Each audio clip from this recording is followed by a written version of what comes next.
Bienvenue sur votre chaîne, Info de l'heure. Avant de commencer la vidéo, n'oubliez pas de vous abonner à notre chaîne, en cliquant sur le petit bouton rouge, situé en bas de votre petit écran, et d'activer également la cloche de notification pour ne pas rater nos prochaines vidéos. Bon visionnage. L'activisme diplomatique de la France en faveur des islamistes est à visage découvert. Bailleur de fonds et fauteur de troubles, son implication dans le financement des mouvements armés, surtout au nord du Mali, n'est plus à démontrer.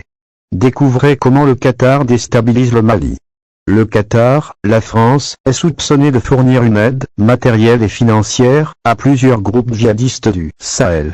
Peu d'informations permettent d'étayer ou réfuter cette thèse. En tout cas, la présence d'ONG, comme Qatari Charity et le Croissant Rouge qatarien, est en revanche avérée. Le rôle flou du Qatar, c'est le canard enchaîné qui avait été le premier à soulever la question. En juin 2012, l'hebdomadaire français citait une source du renseignement militaire français, selon laquelle plusieurs groupes armés auraient reçu une aide en dollars du Qatar. Le MNLA, en Sardine, mais aussi AQMI et le Mujao seraient concernés. Un mois plus tard, sur RTL, le maire de Gao, Sadou Diallo, affirmait lui aussi que l'Émirat soutenait activement AQMI, en envoyant des vols quotidiens soi-disant de vivres et d'assistance humanitaire.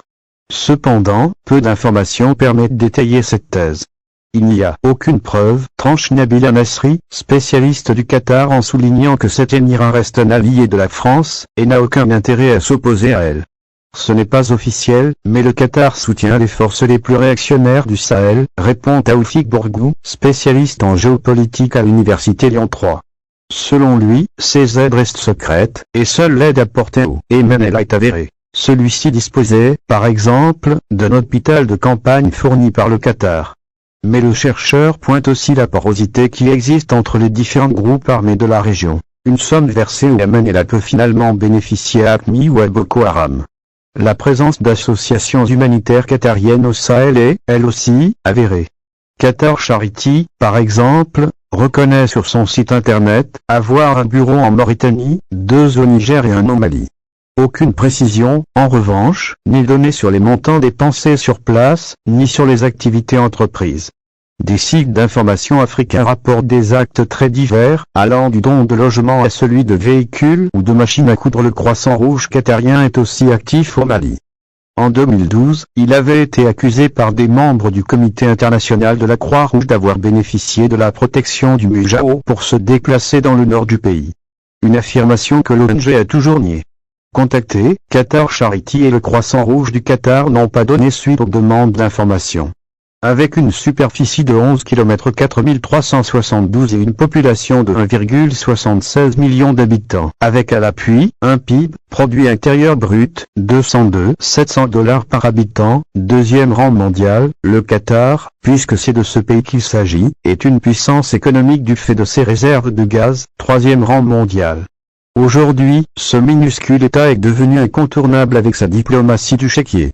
Très actifs à l'international, les dirigeants qataris investissent à tout vent dans les clubs de football. Le rachat des palaces parisiens et méditerranéens, Doha, la capitale, est un passage obligé dans les affaires et dans la résolution des conflits pour des raisons financières.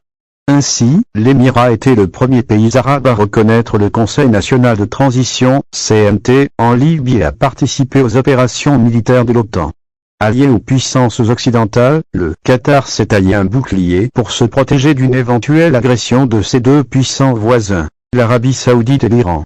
En plus de sa générosité et de ses investissements qui permettent de booster les économies locales, le régime qatari joue un jeu trouble dans les régions infestées par les terroristes, et c'est là que le bât blesse.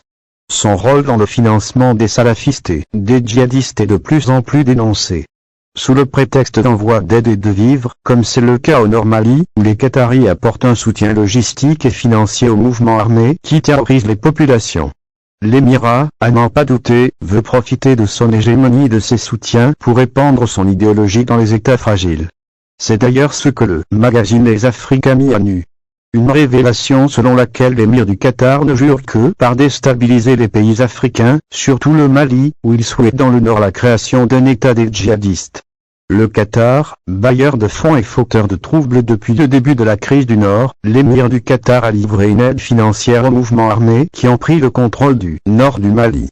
Et parmi ces groupes qui ont reçu les dollars qataris figure le fameux Mouvement pour l'Unicité et le Djihad en Afrique de l'Ouest, MUJAO. Selon des informations de la Direction du Renseignement Militaire, DRM, de la France, les insurgés du MNLA, indépendantistes et laïcs, les mouvements en Sardine, AQMI, Al-Qaïda au Maghreb islamique, et le MUJAO, Mouvement pour l'Unicité et le Djihad en Afrique de l'Ouest, ont reçu une aide en dollars du Qatar. S'il n'y a pas d'indication sur les montants versés par les généreux qataris, cependant il faut préciser que les autorités françaises sont informées des agissements des dirigeants de l'Émirat dans la partie nord du Mali qui partagent 1300 km.